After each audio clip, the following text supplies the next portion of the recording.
السلام عليكم ورحمة الله وبركاته.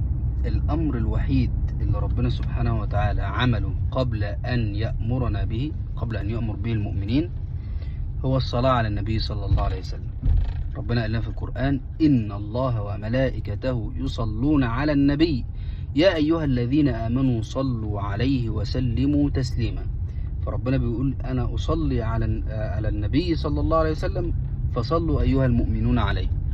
لذلك الشاعر يقول: وإذا ما شئت في الدارين تسعد فأكثر من الصلاة على محمد، وإن شئت القبول في الدعوات فاختم بالصلاة على محمد، فلا صوم يصح ولا صلاة لمن ترك الصلاة على محمد، وإن كانت ذنوبك ليس تحصى تكفر بالصلاة على محمد، وعند الموت ترى أمورا تسرك بالصلاة على محمد، وعند القبر تحظى بالأمان وترحم بالصلاة على محمد، وإن جاءك الملكان لا تخشى رعبا، وإن سألاك قل لهما محمد رسول الله حقا اتبعنا وآمنا وصدقنا محمد. اللهم صل وسلم وبارك على سيدنا محمد وعلى آله وصحبه وسلم.